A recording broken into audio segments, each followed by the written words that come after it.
This might be a problem for Team Clean Slate. They appear to be starting from zero. Miriam is walking them through some basic immigration legislation. But deferred action is basically an executive order that allows undocumented youth to get a work permit. People didn't know what deferred action was, and so that was the first step right now, like figuring out. The team is comes from different backgrounds, so we have someone in sales who was like, why should we pitch this to anybody? So I think we're gonna come up with something, and now that we're talking about it more, it's like ideas are coming in to create an actual app. Give them an automated text message or something when their status changes or something like that. I don't know. Jesus is interested in bringing information from various sources into a one-stop website where undocumented workers can find everything that they need to know. But what language should it be in? Obviously, being undocumented, Right.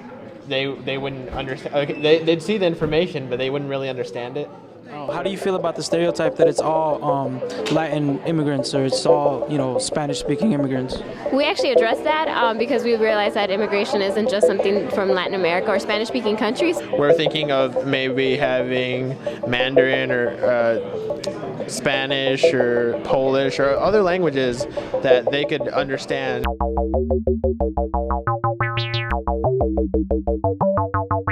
First thing we're doing is we're finding all the data we can and anything to do with food deserts. We're going to be processing that data within the next hour and hopefully finding information about where the food deserts exist, how severe they are, and hopefully come up with, has anyone found solutions to this problem already? Julie is an engineer that helps design large structures like hospitals. She knows Team Fresh Moves doesn't need to reinvent the wheel here. She suggests they look for some innovative approaches to food deserts from around the country. What I hope to get out of today is I've actually learned a lot from my team, just working with the technicians. Now, is this access to everybody or just you guys? No, everybody. I'm enjoying working with them and learning about research data and just finding out different sites that you can actually look up in order to find out things about the city and actually make a difference and inform people about it.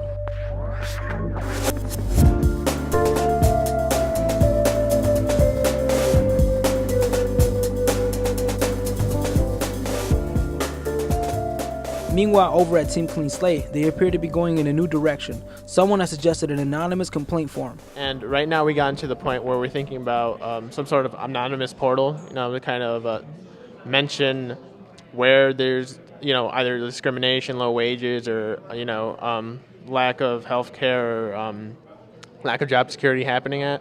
But not all undocumented workers have a laptop to pull up a website. Clean Slate has a unique challenge of making their technical solution kind of low-tech. Websites are sometimes cumbersome, but you can get an app that got some traction maybe. Yeah, or even a tweet tag or a text-based solution. Yeah. I gotta imagine even undocumented workers have pay-as-you-go phones for $10, $20 a month. Some sort of setup where you text, 808. One of those short code, yeah. A breakthrough has happened at Team Fresh Moves. They've discovered a bus that delivers fresh produce to neighborhoods around the city. If they hurry, they might be able to catch up with the bus.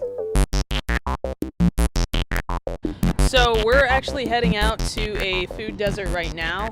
There is a service in Chicago that actually provides fresh food and produce on trucks. So we're interested in what the prices are, how they compare to typical grocery stores, and if there's any room for improvement. We're also interested in taking footage out there and seeing what it's like to live in a location such as a food desert. No such breakthrough here at Clean Slate. Rather than simplify their idea, the team has determined that they must expand it. We went away from our original approach to this issue from being just a digital presence to kind of an overall marketing campaign to raise awareness about the DREAM Act process. One of the things that we've got to worry about is awareness of that this resource even exists. So the other piece is a marketing campaign. I think we're going to focus on bus stops and buses probably, but actually that links people to what we're building. So kind of two pieces. The food bus. Awesome idea. The idea we had, and that they stole from us. Here we go. The team has tracked down the bus. They've decided to buy a few groceries to bring back to their teammates at the Adler Planetarium. Grocery shopping is done. Now we can go back to work. Perfect. Cheers.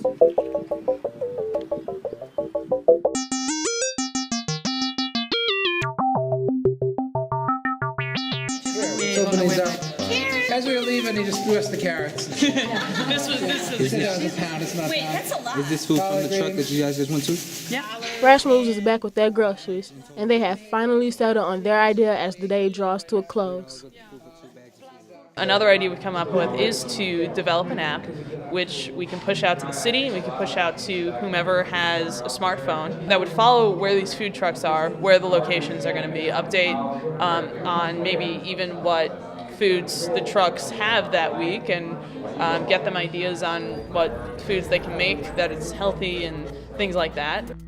Day one is now over. The hackers are going to stay behind through the night and work hard on their apps because the deadline is tomorrow. Now they better have their apps finished in order to make sure that their social issues are fought successfully. We'll be back with more tomorrow.